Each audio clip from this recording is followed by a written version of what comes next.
Nama saya Muhammad Sapiwali bin Nasruddin, bekat matriks BS 181609776.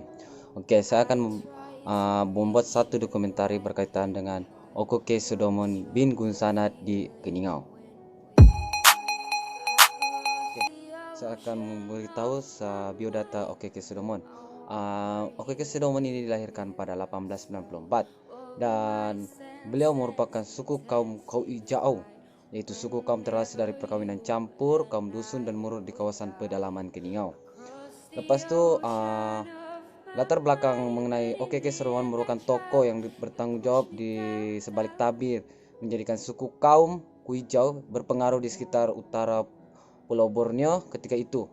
Okoke Sodomon ini bekerja sebagai ketua daerah bermula pada tahun 1936 hingga pada tahun 1966, di mana beliau ini meninggal secara mengejut dan misteri. Oke, mesti kamu tertanya-tanya kan, OKK itu apa? OKK itu ialah merupakan kepanjangan daripada orang-orang kaya, merupakan satu gelaran lah ulama kepada pemimpin tempatan yang terkenal yang diberikan oleh pemerintahan syarikat company chartered, itu syarikat company British. Ketika itu Okoke Sodomon dianugerahi gelaran tersebut disebabkan sumbangan beliau dan jasa beliau memajukan kerajaan tempatan di kawasan Bingkur pada tahun 1930. Beliau juga adalah seorang ahli politik yang kuat menentang cadangan pembentukan Malaysia. Beliau memberi alasan rakyat Sabah belum bersedia menyertai cadangan pembentukan Malaysia, dan beliau bercadang dan berkeinginan untuk merintah kerajaan negeri Sabah secara bersendiri dan menjadikan negeri Sabah ini sebagai negeri yang merdeka dan bebas.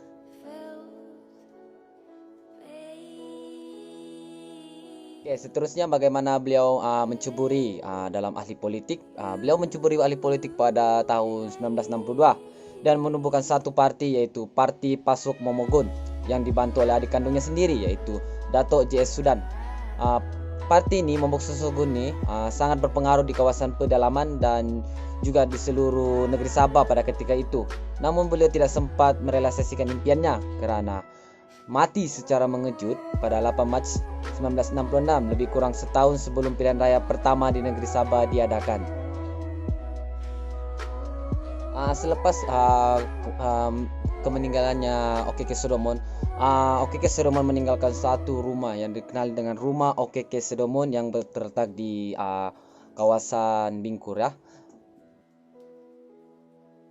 Kita lihat sejarah Okoke Sodomon ini mempunyai dari orang dan rumah dia mempunyai sejarah yang tersendiri. Oke, kita masuk kepada kawasan rumah dia.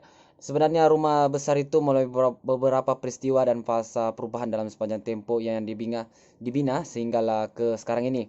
Dapat kita lihat pada rumah Okoke Sodomon itu, semasa pendudukan Jepun di negeri Sabah pada tahun 1942, rumah besar itu tidak terlepas dari kegunaan oleh tentara Jepun sebagai rumah kediaman sementara mereka. Selain itu, keluarga Okoke Sodomon juga terpaksa melarikan diri di kawasan Bandukan dan malam mereka pergi ke rumah Sodomon. Peperangan itu telah menyebabkan kesusahan dan kerugian kepada keluarga Okoke Sodomon. Ternakan dan tanah dan kerugian besar kepada Okoke Sodomon dimusnahkan oleh tentara yang berperang. Malah masih terdapat kesan-kesan perang yang telah meninggalkan kesan fisikal di antara bangunan seperti lubang-lubang peluru, kesan yang sangat jelas di kayu-kayu di rumah Okoke Sodomon. Lepas itu malah di halaman hampiran rumah besar itu terdapat kolam bentung kecil, kesan daripada ledakan bom yang digugurkan. Mujurlah rumah besar itu tidak terkena bom pun dan tidak hancur oleh perlawanan antara tentara Jepun dan tentara udara Australia. Oke, kita masuk kepada sejarah kematian Okoke Sodomon. Okoke Sodomon meninggal secara tiba-tiba dan misteri pada 8 Mac 1966. Penyebabkan kematian tidak diketahui selepas pulang dari majlis makan. Antara 1966 hingga 1979, penghuni tinggal rumah adalah balunya, yaitu istri ketiga beliau, yaitu Haja Jalia Ahmad atau dikenali Haja Zaliha. Sementara istri kedua beliau, mendiang Mary Rose, 2 ya, berhijrah ke rumah mereka di Pekan Keningau. Anak-anak beliau telah meninggalkan kampung Bingkur menyambung pelajaran di semenanjung Malaysia dan di luar negara. Menyebabkan rumah Okeke Sedomon ini tidak lagi ditempati oleh keluarga-keluarga Okeke Sedomon. Dan pada tahun 1879 rumah besar itu tidak ini sekali lagi ditinggalkan karena keadaan tidak stabil. Pada 18 tahun rumah itu tidak dipenghuni pun.